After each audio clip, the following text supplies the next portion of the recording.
नमस्कार, early time में आपका स्वागत है। जब से जम्मू और कश्मीर यूनियन टेरिटरी का जिसे दर्जा दिया गया है, तब से रेवेन्यू लैंड एक्ट का सेक्शन 1133 को लेकर 3 कम्युनिटी को लेकर बड़ी रिजेंटमेंट है, जिसमें महाजन, खत्री और सिख कम्युनिटीज़ हैं। ये लोग इस सेक्शन 133H के तहत एग्रीकल्चर लैंड को ना बेच सकते हैं और ना खरीद सकते हैं। आइए इसी सिलसिले में बातचीत करते हैं श्री वीरेंद्र गुप्ता जी से, जो रिटायर्ड स्पेशल सेक्रेटरी हैं और रेवेन्यू डिपार्टमेंट में एक सीनियर अफसर भी रहे हैं। सर, सबसे पहले तो आपका बहुत बहुत स्वागत है। धन्यवाद जी। सर, मुझे बताएं इस लैंड जो एक्ट को लेकर जो रिजेंटमेंट बनी हुई है इन 3 कम्युनिटीज़ के लिए, परेशानी बनी हुई है, इसमें सर आप मुझे इसकी डिटेल बताएं क्या प्रॉब्लम है। देखिए, इसमें मैं थोड़ा सा पीछे बैकग्राउंड में जाना चाहूँगा। महाराजा साहब के वक़्त में 1938 में सबसे पहले कानून लागू हुआ था, जिसका नाम था एलिनेशन ऑफ लैंड एक्ट। उस एक्ट में 2 किस्म की पाबंदियां रखी गई थी। एक तो नॉन स्टेट सब्जेक्ट जो था वो ज़मीन नहीं खरीद सकता था, और दूसरा नॉन एग्रीकल्चर से ज़मीन नहीं ले सकता था। उसमें ये भी प्रोविजन रखा गया था कि ज़मीन वही खरीद सकता है जिसके पास एग्रीकल्चर सर्टिफिकेट हो, और उसके लिए बाज़ाब्ता 1939 में एक नोटिफिकेशन निकली, जिसमें वो सब लोग दिखाए गए जो एग्रीकल्चर्स थे और जो नॉन एग्रीकल्चर्स थे। वो आज का जो जिस रेफरेंस में आप आज बात कर रहे हैं सेक्शन 133H के बारे में, इसकी तरह वो ब्लैंकेट बैन नहीं था।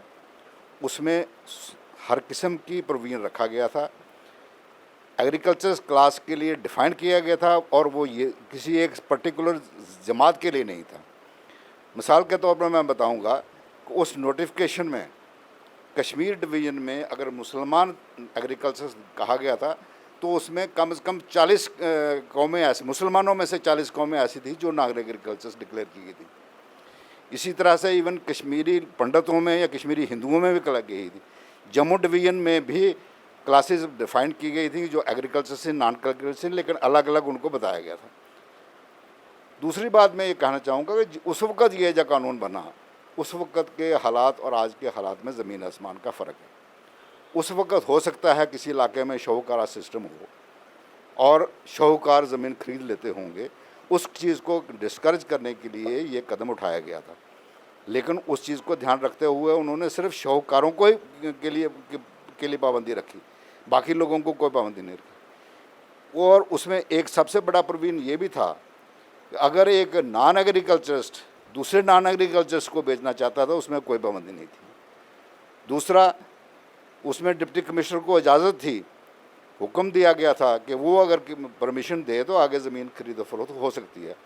लेकिन आज का जो एक्ट सेक्शन जो 133 जो एच आप जो कर रहे हैं, ये बहुत इस किस्म का एक ब्लैंकेट आर्डर बन गया है। इसमें कोई क्लैरिटी नहीं है और बराबर कन्फ्यूजन ही कन्फ्यूजन है। तो सर, रिसेंट जैसे यूनियन टेरिटरी बनने के बाद तो क्या कारण रहे हैं कि अब उस तरीके से रजिस्ट्रेशन नहीं हो रही है? देखिए, इसमें रजिस्ट्रेशन तो हो रही है, जो हमें पता चला है रजिस्ट्रेशन हो रही है। सिर्फ अनफॉर्चुनेटली टारगेट किया जा रहा है खत्री महाजन और जैन कम्युनिटी या सिख लोगों को, बाकी लोगों को पाबंदी नहीं। हालांकि इस सेक्शन के मुताबिक भी उसमें सिर्फ एग्रीकल्चर खरीद सकता है, और एग्रीकल्चर वो है जिसकी डेफिनेशन उस सेक्शन में दी गई है। तो क्या मैं एडमिनिस्ट्रेशन से जानना चाहूँगा कि क्या ऐसा कोई सर्टिफिकेट लिया जा रहा है? बाकी जो लोग रजिस्ट्रेशन कर रहे हैं, जिनके बारे में रजिस्ट्रेशन हो रही है, क्या वो ऐसा सर्टिफिकेट ले रहे हैं? कोई सर्टिफिकेट नहीं ले रहे। उससे इस सेक्शन में ये भी प्रावधान है कि गवर्नमेंट का कोई नामजद ऑफिसर जो है वो सर्टिफिकेट जारी करेगा। आज तक वो कोई प्रोविजन ऐसा नहीं बना है। उसमें ये भी प्रावधान है कि जो लोग एग्रीकल्चर्स कहे जाएंगे उनकी क्लासेस डिफाइन की जाएंगी। आज तक वो कोई डिफाइन नहीं हुई है। तो रजिस्ट्रेशन हो रही है, लेकिन ख़ास तौर पर टारगेट किया जा रहा है सिर्फ ये 3-4 लोगों किस्म के कौमों को। महाजन हो गए, महाजन, खत्री, जैन और ये सिख। तो ये किसी भी लिहाज से, कानूनी और लिहाज से ठीक नहीं है। और सबसे बड़ी बात यह है कि भारत की कॉन्स्टिट्यूशन के अगेंस्ट जाता है, क्योंकि इसमें एक राइट ऑफ इक्वालिटी जो है वो ख़त्म हो रहा है। लेकिन सर हमने हाल ही में और भी कई लोगों से जो बात की जो इसी कम्युनिटी से बिलोंग करते थे, उनका कहना था कि जब भी वो अप्रोच करते थे कि क्यों हमारी जो है लैंड को हम बेच नहीं कर सकते या सेल नहीं कर सकते, तो उनको ये बताया गया कि शायद अभी तक जब से यूनियन टेरिटरी बनी है इसके लिए नए रूल्स जो हैं वो नहीं फ्रेम किए। ठीक बात है। इसके सेक्शन में कहा गया है कि रूल्स बनाए जाएंगे, लेकिन रूल्स भी असूली तौर पर आज के ज़माने में कहीं ट्रेन रुक नहीं सकती है, खरीदो फरोख्त बंद नहीं हो सकती है। तो ये इसमें हुकूमत के लिए चाहिए था, ये जिस दिन ये एक्ट बना उसके 1-2 महीने के अंदर अंदर रूल्स बनने चाहिए थे। आज उसको बने हुए 10 महीने से ज़्यादा अरसा हो गया, अभी तक कानून नहीं। हमें भी यही कहा गया, हमने भी जहाँ जहाँ अप्रोच किया वो कह रहे हैं कि अभी ये क्लैरिटी नहीं है। लेकिन साथ साथ ये है कि बाकी लोगों को रजिस्ट्रेशन हो भी रही है। या तो सबकी बंद करें, कुदरती बात है, सब फिर किसी को कोई गिला शिकवा नहीं होगा। गिला शिकवा इस बात के लिए है कि कुछ लोगों को अलाउ कर रहे हैं, कुछ लोगों को बंद कर रहे हैं। लेकिन सर जैसे आप भी एक रेवेन्यू ऑफिसर रहे हैं, आप जानते होंगे कि किस तरीके से इसके काम होते हैं। लेकिन क्या आपको लगता है कि ये कहीं डेलिबरेटली कोई अटेम्प्ट है कि इस चीज़ को इतना डिले किया जा रहा है, जबकि बाकी चीज़ों के लिए रूल फ्रेम्स हो गए हैं, सिर्फ एक पर्टिकुलरली इस कम्युनिटी को लेकर और लैंड सेल और परचेज करने को लेकर इसको जितना ज़्यादा डिले किया, उसके पीछे की कोई आपको लगता है कि कोई कारण बता सकते हैं? नहीं, मैं नहीं समझता कि डेलिब्रेट कोई ऐसी चीज़ है, लेकिन ऐसा है कि ये मुझे लगता है जो सेक्शन जब बनाई गई थी उसको उस वक्त अच्छी तरह से सोच विचार नहीं किया गया। क्योंकि अगर पुराना कानून को भी पढ़ते, पुराने नोटिफिकेशन को देखते हो, उसको भी नज़र रख के साथ साथ ही नोटिफिकेशन निकाल देते तो कोई कन्फ्यूजन नहीं होना था। और दूसरी सबसे बड़ी बात यह है कि इस सेक्शन एच में हम भी कह रहे हैं और आप भी कह रहे हैं या लोग भी कह रहे हैं कि सिर्फ एग्रीकल्चर नॉन एग्रीकल्चर का झगड़ा है। मैं तो कहता हूँ इसके मुताबिक तो नॉन स्टेट सब्जेक्ट भी नहीं खरीद सकता है।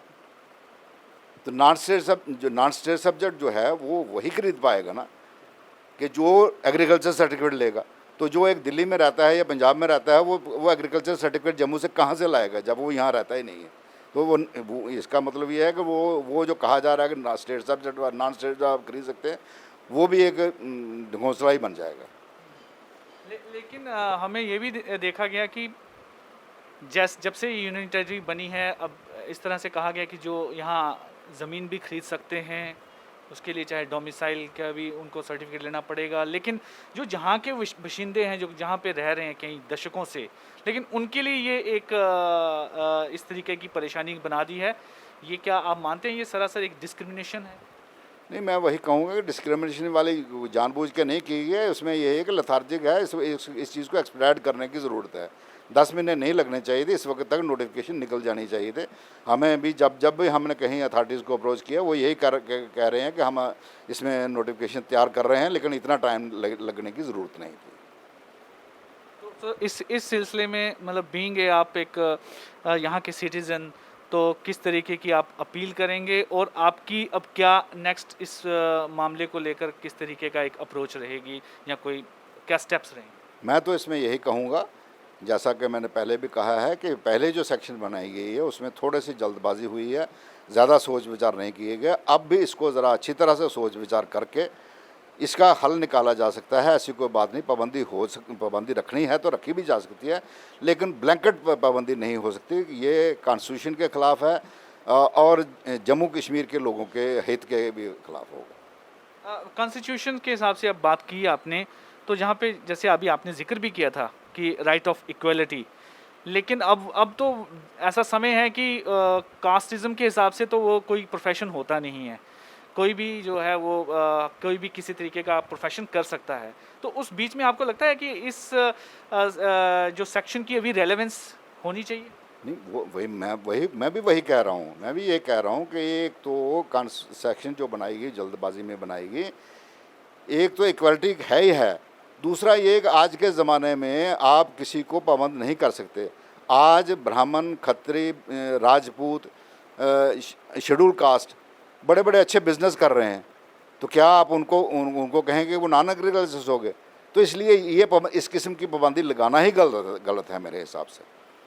ये आज बड़ा फार्मिंग का ज़माना है। आज बाकी जगह फार्मों 200 कनाल 2-2 हज़ार कनाल के लोग फार्म बना रहे हैं, तो क्या वो सारे एग्रीकल्चर थोड़े हैं?